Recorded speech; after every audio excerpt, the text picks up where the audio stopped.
네, 오늘 제목은 무덤의 장사 되시다예요. 무덤의 장사 되시다.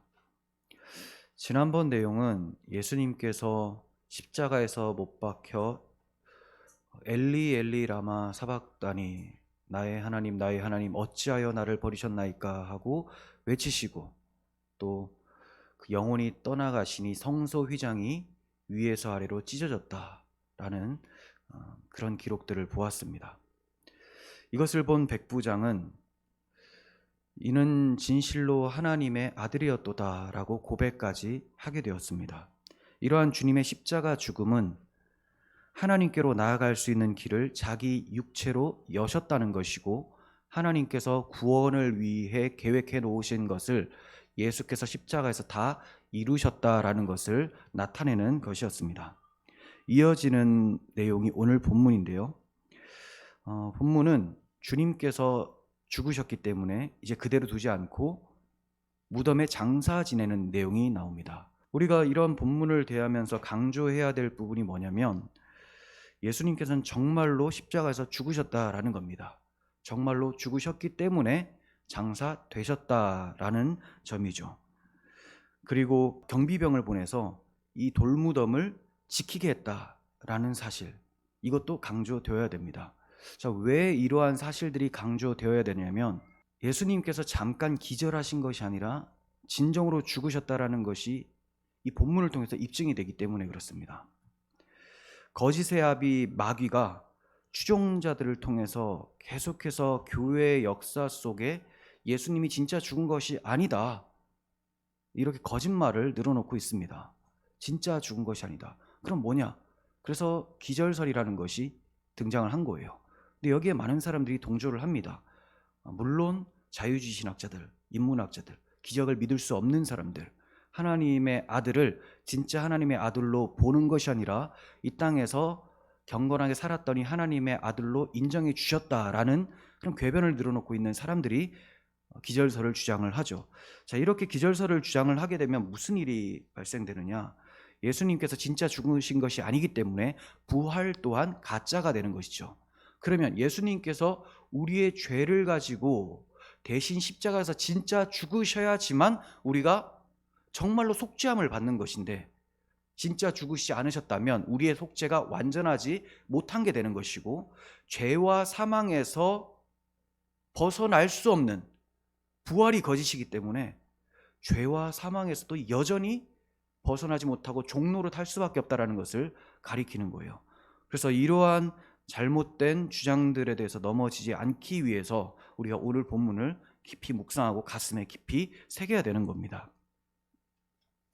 그러므로 본문을 통해서 십자가 죽으심과 장사되심은 역사적 사실이고, 이를 통해서 이어질 부활도 역사적 사실이라는 점을 우리가 강조를 해야 되는 것이고요. 주님의 죽음과 장사됨이 우리에게 주는 영향력이 무엇인지를 본문을 통해 살펴보도록 하겠습니다. 57절부터 60절까지. 저물었을 때에 아리마대 부자 요셉이라 하는 사람이 왔으니 그도 예수의 제자라. 빌라도에게 가서 예수의 시체를 달라 하니 이에 빌라도가 내주라 명령하거늘 요셉이 시체를 가져다가 깨끗한 세마포로 싸서 바위 속 판 자기 세무덤에 넣고 큰 돌을 굴려 무덤문에 놓고 가니. 자, 요셉은 사내들인 공의회원입니다. 사내들인 공회가 지금 예수님을 잡아 죽이고 넘기는데 1등 공신이잖아요. 예수님의 대적자들 중에 가장 강력한 세력입니다. 그게 바로 요셉이에요. 그런데 요셉이 비록 속한 것은 사내들인 공회원이지만 그들처럼 살지 않았던 거예요. 예수님의 제자였다, 이렇게 표현하죠. 그도 예수님의 제자다. 무슨 말이냐면 계속해서 제자들이 많이 등장을 했습니다. 그런데 자기가 예수님을 절대 부인하지 않겠다, 주님의 가르침을 철저하게 지키겠다, 이렇게 장담했던 사람들은 온데간데 없어지고 다 배신하고 저주해버렸습니다. 그런데 예수님을 시기하고 죽이려고 하는 집단 가운데 속했으면서도 예수님을 사랑해서 자신에게 피해가 올 것을 알면서도 예수님의 시신을 달라고 하고 매장하는 이런 요셉이 등장하고 있다는 거죠. 그는 예수님이 돌아가시자 그 시신을 달라고 빌라도에게 요청을 해서 허락받게 됩니다. 그리고 세마포로 싸서 자신이 마련해 놓은 새 무덤에 장사를 지냈어요. 주님의 시체를 장사 지내는 일을 베드로도 또 요한도 한 것이 아니라 아리마대 사람 요셉이 쓰임을 받고 있는 것입니다. 뜬금없는 사람이 등장을 해서 쓰임을 받고 있는 것이죠. 하나님의 은혜는 누구에게 임할지를 알 수가 없어요. 또 하나님의 은혜가 임하면 악의 소굴에 속해 있을지라도 천사와 같은 하나님께 영광 돌리는 그러한 사역을 하게 된다는 것을 우리는 보게 됩니다. 이러한 모습을 보면서 우리가 이 요셉을 칭찬하고 그의 경건을 본받을 수가 있습니다. 하지만 그보다 먼저 기억해야 될 것은 이 요셉 또한 하나님의 말씀이 성취되는 과정 가운데 하나님께서 주권적으로 선택하여 집어넣으신 사람이다. 이것을 아는 것이 먼저라는 거예요. 그래서 성경은 요셉을 부자라고 굳이 기록을 하고 있어요. 부자. 왜 그러냐? 이사야 53장 9절을 보시면 그는 예수님은 강포를 행하지 아니하였고 그의 입에 거짓이 없었으나 그의 무덤이 악인들과 함께 있었으며 그가 죽은 후에 부자와 함께 있었도다라고 말씀을 했습니다. 이것이 요셉이 부자인 요셉이 장사를 지냄으로써 성취가 되는 것입니다. 그러니까 부자 요셉이 장사 지낸 것도 말씀의 성취, 그리고 악인들과 함께 무덤에 있었다라고 하죠. 자, 무덤이 악인들과 함께 있었다라는 것은 두 강도 사이에 예수님께서 죽으셨다라는, 결국 이 말씀이 다 예수님의 십자가와 장사 지낸 바 되심으로 이루어졌다라는 것을 말씀하고 있는 것입니다. 모든 인물들의 등장과 행위들은 하나님의 구원 계획을 위해서 나타나고 있는 것입니다. 역사는 구속사를 위한 터전일 뿐입니다.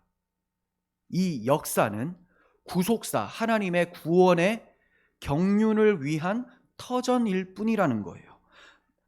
내가 지금 구속사라는 무대에서 어떤 자로 등장을 하고 있는지 돌아보았으면 좋겠습니다. 정말 사내들인 공의회들처럼 예수님을 대적하는 자들로 등장하고 있는지, 아니면 그러한 곳에 몸담고 있으면서도 주님을 사랑해서 피해를 고스란히 부담하면서 예수님을 장사 지냈었던 요셉과 같은 인물로 등장하고 있는지, 이제 요셉의 신앙을 좀 생각해보고 도전을 받았으면 좋겠습니다. 예수님을 미워하고 저주하며 십자가 처형을 한 분위기 속에서 요셉이 예수님의 시신을 달라라는 것은 참으로 무모한 짓처럼 보여집니다. 자기가 예수님을 믿는 제자다, 예수님을 사랑한다라는 것을 공개적으로 드러내고 있는 거예요.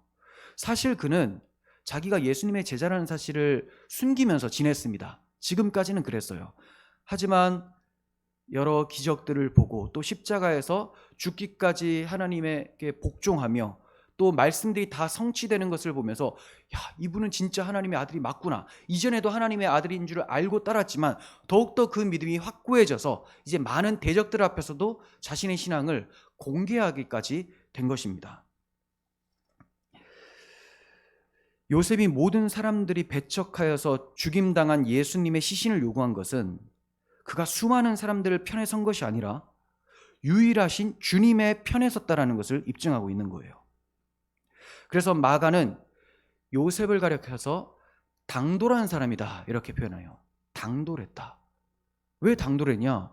어디 감히 총독 빌라도 앞에, 그리고 사내들인 공회 앞에서 예수님의 시신을 요구하느냐? 정신 나간 거 아니냐? 그렇게 보인다는 겁니다. 당돌했다는 거죠. 그런데 성경은 이러한 요셉을 복 있는 사람이다 라고 표현을 합니다. 복 있는 사람.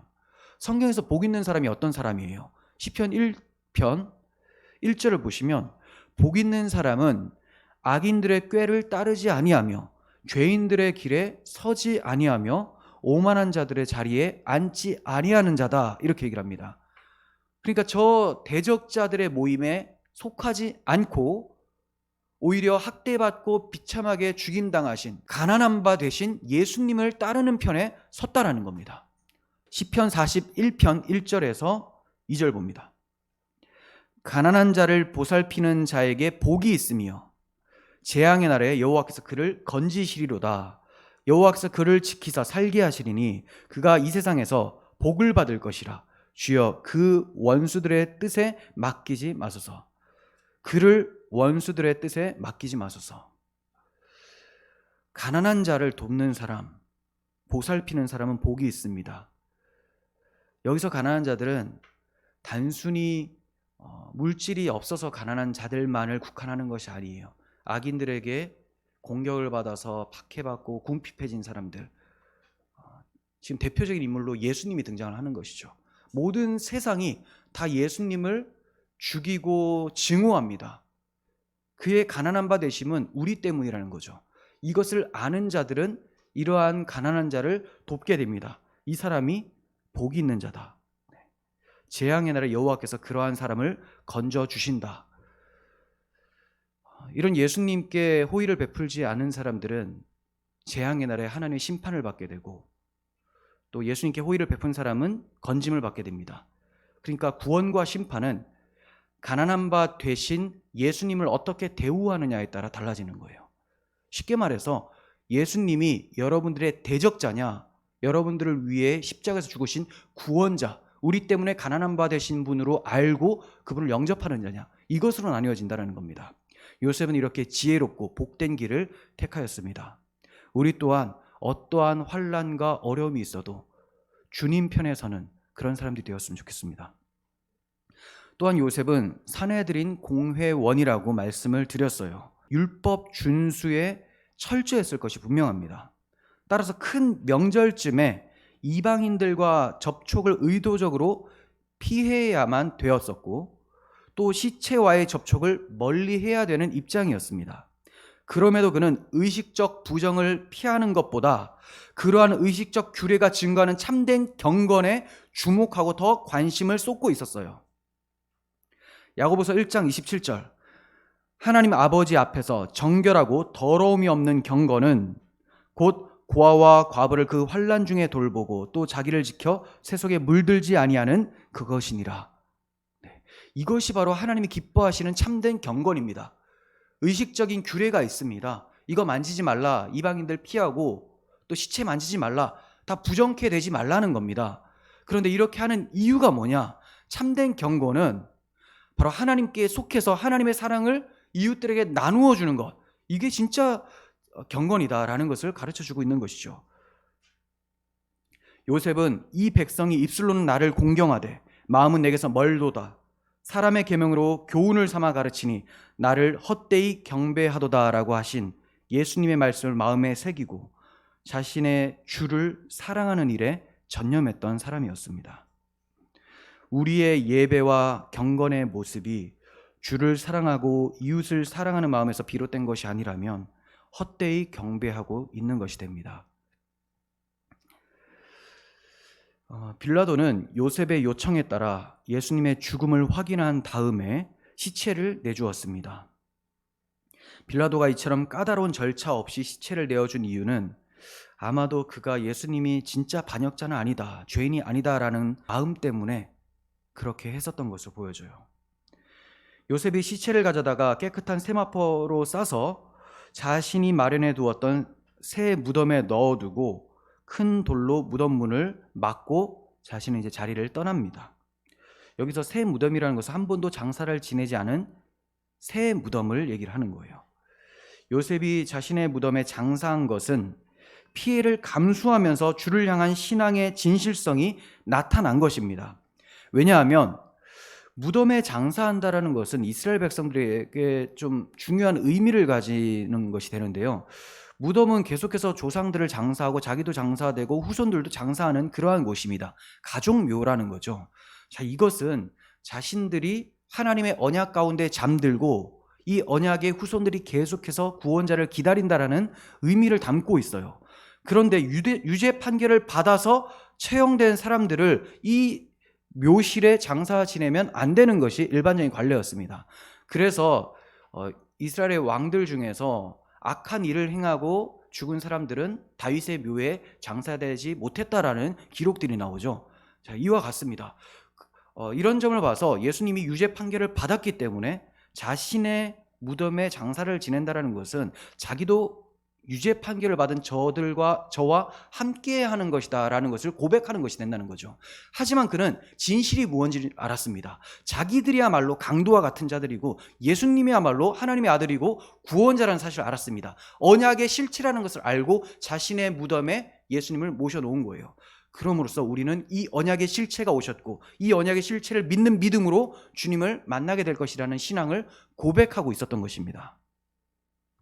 더욱이 산헤드린의 결정에 의해서 예수님은 사형 선고를 받았죠.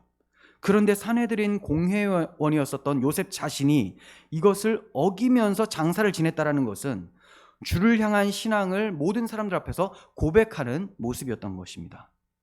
우리 또한 많은 사람들이 주를 비방하고 또 교회에 대해서 욕을 해도 진실이 무엇이고 진리가 무엇인지를 아는 편에 속했으면 좋겠습니다. 주님 편에 속해서 주께 영광 돌리는 우리 모두가 되었으면 좋겠어요. 자, 61절 봅니다. 거기 막달라 마리아와 다른 마리아가 무덤을 향하여 앉았더라 라고요. 두 마리아가 등장을 하는데 여기서 막달라 마리아는 예전에 귀신이 들렸다가 고침을 받았던 사람, 그리고 다른 마리아는 야고보와 요셉의 어머니를 가리키고 있는 거예요. 야고보와 요셉의 어머니. 56절에 나타났습니다. 로마법에 의하면 처형된 자들을 위해서 애곡하는 것은 금지되었기 때문에 가슴이 찢어지는 슬픔을 꼭 참으면서 저들이 조용히 예수님을 장사 지내는 것을 지켜보았다. 이렇게 상황을 그려볼 수가 있죠. 진정 예수님의 처형과 매장의 증인은 제자들이 아니라 여인들이었다는 사실이 특이한 점입니다. 사회적 지위가 없었고 또 힘이 없었던 이런 여인들이 오히려 죽음을 불사하고 또 치욕을 감수하면서 예수님의 증인으로 나타나고 있는 것입니다. 그러니까 유대인들 별 볼 일 없다, 종교 지도자들 더 타락했다, 예수님의 남자 제자들 필요 없다, 약하고 천하고 미천한 사람들을 들어 쓰셔서 정말 믿음이 있는 사람들이 얼마나 담대한지, 하나님의 능력이 어떠한지를 드러내 보이고 계신다는 것입니다. 한편 예수님의 매장 장소에 두 여인이 있었다는 것은 마태복음이 1차 대상자가 유대인들이에요. 자, 유대인들에게 증인은 2명이어야 됩니다. 그래야지 법적 효력이 발생돼요. 그래서 예수님의 매장 상태에서 2명의 증인이 등장했다는 것을 통해 예수님이 진짜 죽임당하셨다는 것이 입증이 되고 있는 것입니다. 이제 62절부터 63절 봅니다. 그 이튿날은 준비일 다음 날이라.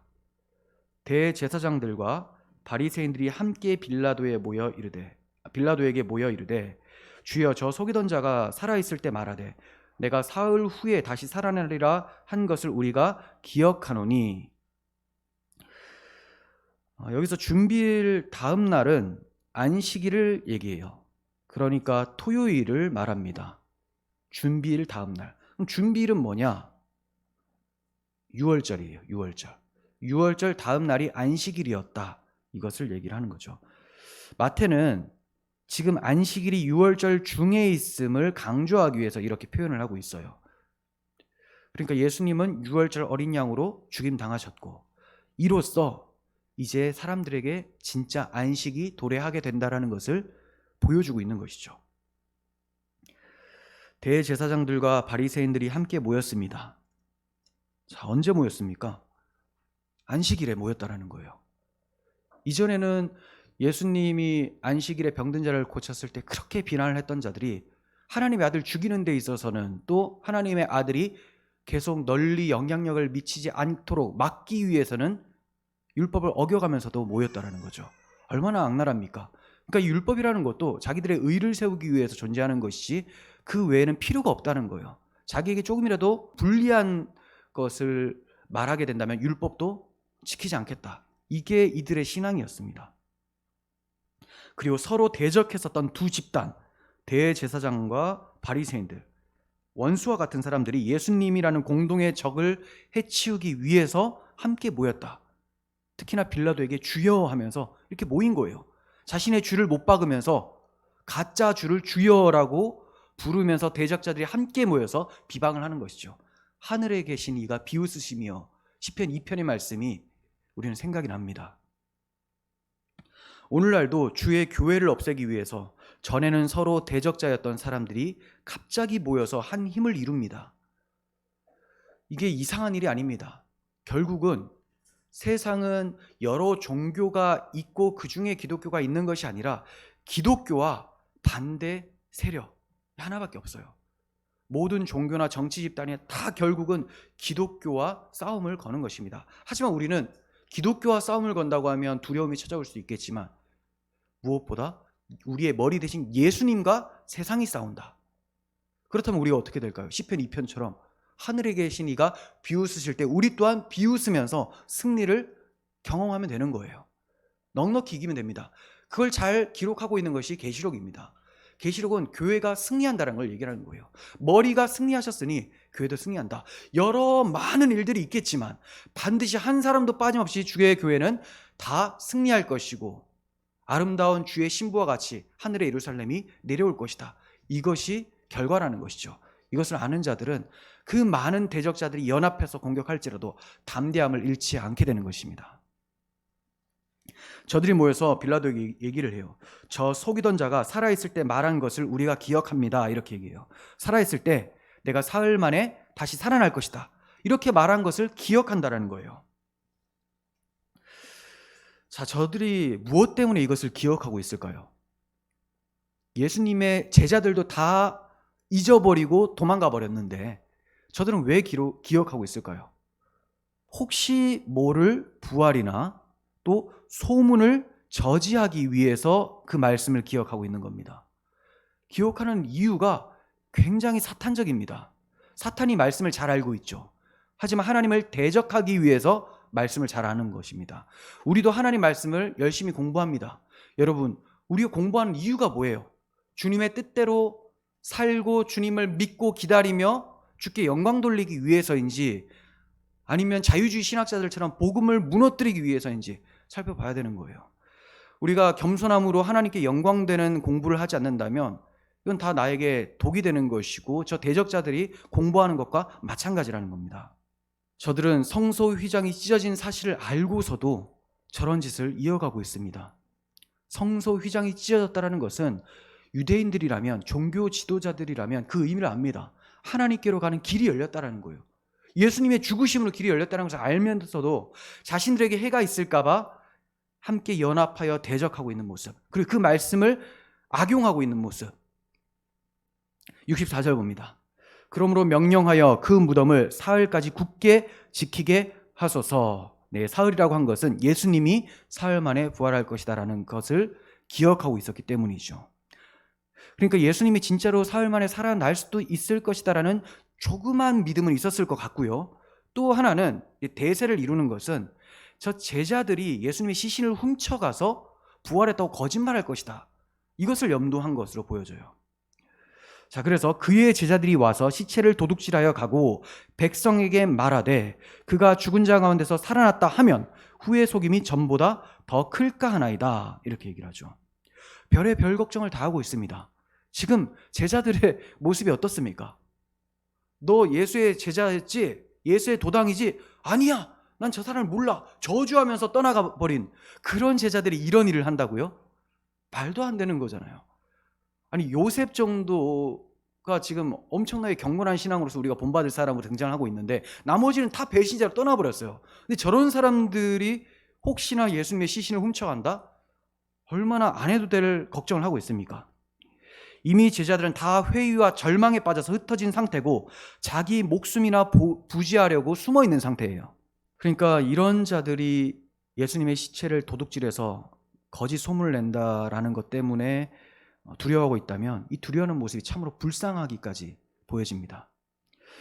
저들은 예수님이 부활했다는 혹시라도 있을지 모를 소문을 미연에 방지하기 위해서 무덤에 경비병이 필요하다고 요구를 하고 있는 거예요. 그러면서 후의 속임이 전보다 더 클 수도 있습니다. 이렇게 말을 합니다. 이 말은 예수님이 전에도 사람을 속였다라는 것이고 그리고 예수님의 시신이 없어지면 진짜 부활했다라고 또 사람들을 속일 것이기 때문에 이 뒤에 속임이 더 클 것입니다. 그 영향이 너무 클 거라는 거죠. 밀란이 일어날 것 같다는 겁니다. 전에는 어떤 걸로 속였습니까? 예수님이 하나님의 아들이다라고 말했다는 거. 그걸로 속였다라는 겁니다. 진실을 말했고 진리이신 분이 진실을 말했음에도 그걸 속이는 자라고 얘기를 했고, 또 부활할 것이 확실함에도 부활의 소문이 퍼지면 사람들이 속임을 당한다라고 얘기를 하고 있습니다. 진짜 속이는 마귀에게 속아서 이렇게 거짓 증언을 하고 하지 않아도 될 염려를 하고 있는 것이죠. 누가 속이는 자입니까? 마귀가 속이는 자예요. 그런데 지금 예수님을 속이는 자라고 하고 있으니 저들이 마귀에게 속한 자들이죠. 자, 그래서 두 번째 사기는 전보다 더 큰 영향력을 미칠 수가 있기 때문에 경비병을 보내서 시체를 훔쳐가지 못하도록 잘 지키게 해달라고 요청을 하고 있는 거예요. 그러자 빌라도가 65절에서 너희에게 경비병이 있으니 가서 힘대로 굳게 지키라 이렇게 명합니다. 내가 너희에게 경비병을 주지 않았느냐, 이제 저들을 데리고 와서 굳게 지켜라 이렇게 얘기를 한 거예요. 그들이 경비병과 함께 가서 돌을 임봉하고 무덤을 굳게 지키니라. 생각해 볼 점이 있습니다. 대제사장들과 바리새인들은 지금까지 예수님을 사람들이나 미혹하는 사기꾼이며 신성 모독자로 여겼음에도 불구하고 왜 이렇게 두려워하고 있을까요? 네, 혹시나 제자들이 시신을 훔쳐서 소문을 내면 영향력이 커질 것 같다. 그리고 예수님이 진짜 메시아일 수도 있겠다라는 마음 깊숙이는 있다는 거예요. 그리고 또는 그 정도가 아니더라도 하나님이 보내는 엘리야와 같은 선지자일 수는 있겠다라는 그 부담감을 가지고 있었던 겁니다. 그러면서도 자기의 기득권을 유지하기 위해서 죽였습니다. 죽였으니 살아나서는 안 되는 것이고, 또 살아나지 않았더라도 이 소문이 퍼져가지고 사람들이 동요하면 자기들의 입지가 뭐가 됩니까? 그러니까 결국 모든 초점이 내 살 길이에요. 내 살 길. 자기 기득권 유지. 그래서 두려워 떨고 있는 모습입니다.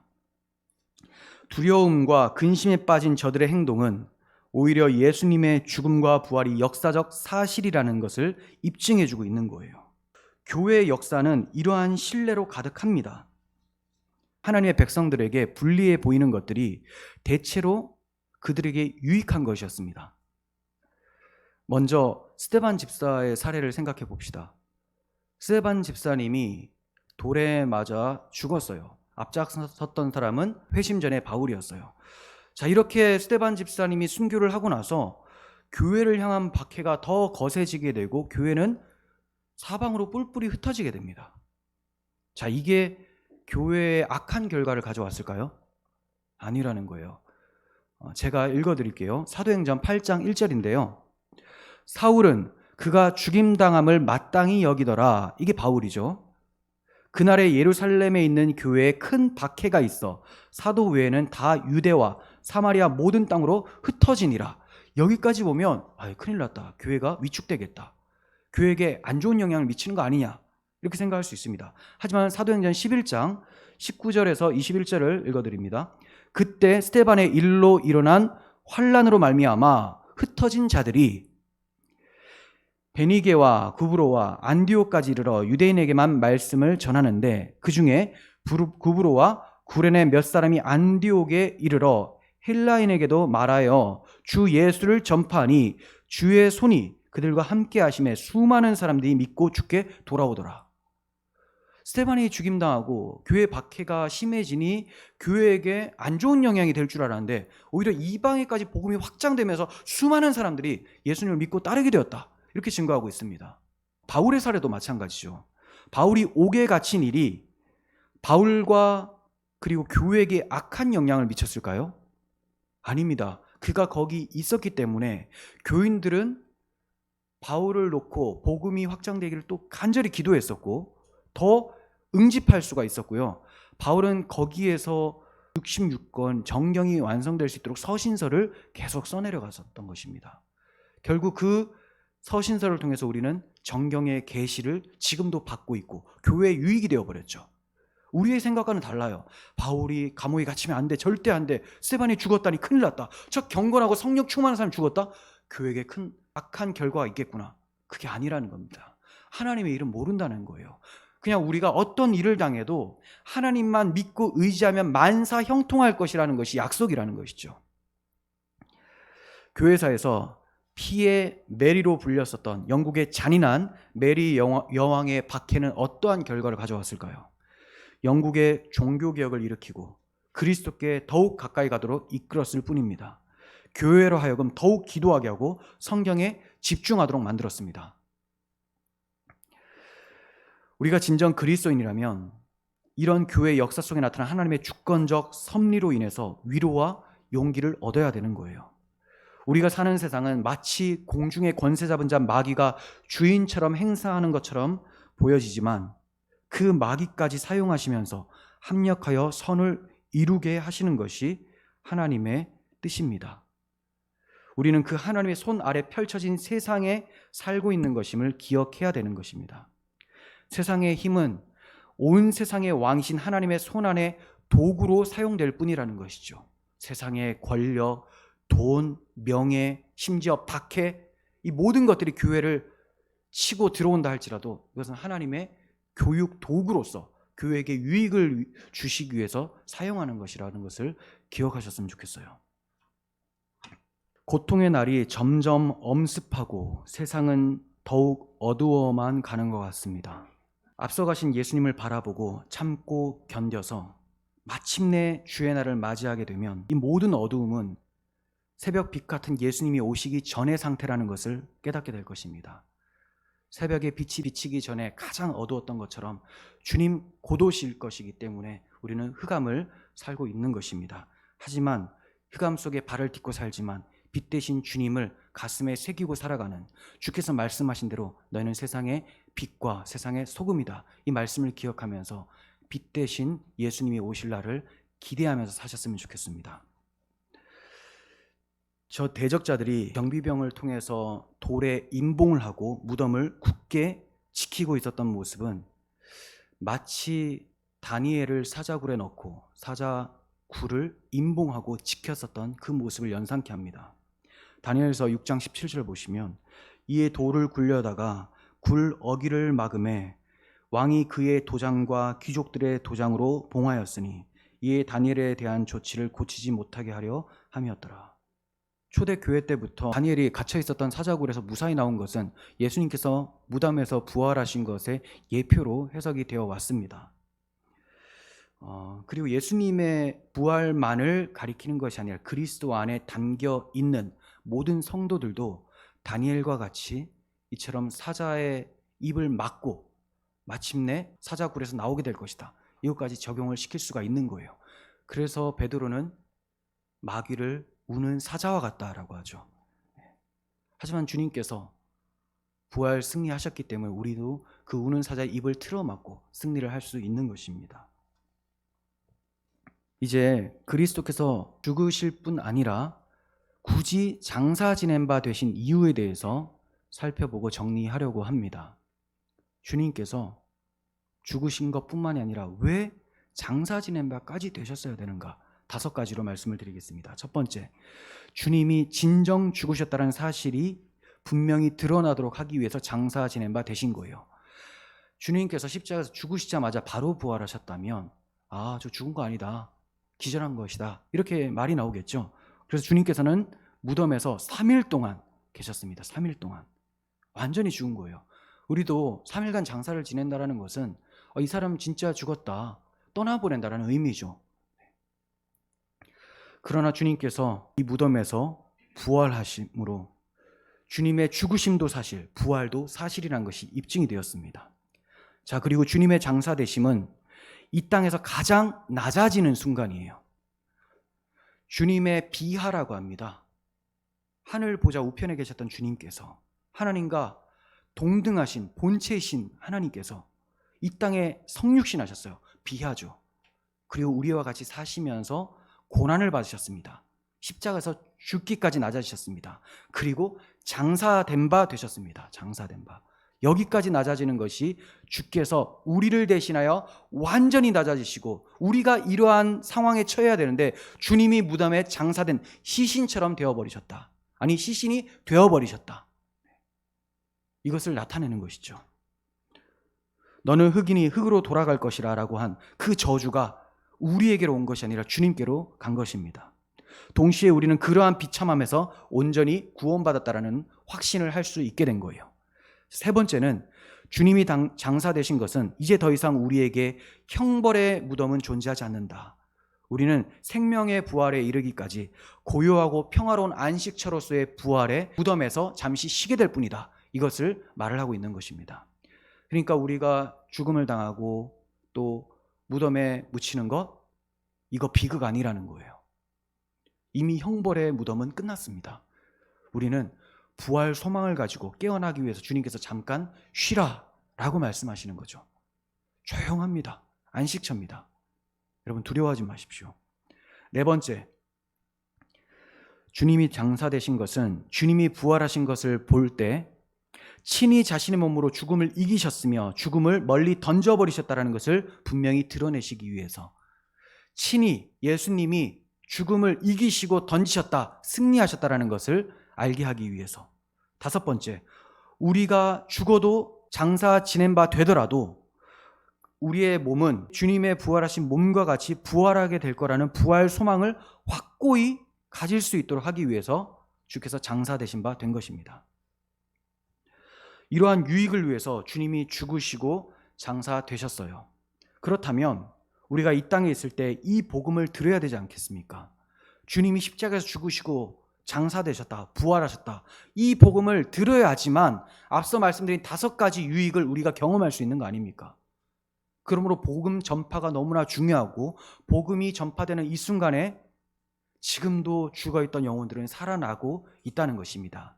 또한 지금 이 설교 시간에도 죽어있었던 영혼들, 또 잠자고 있었던 영혼들이 깨어나서 주님을 찬양하도록, 이 유익들을 경험할 수 있도록 하나님께서는 행하고 계신다는 거예요.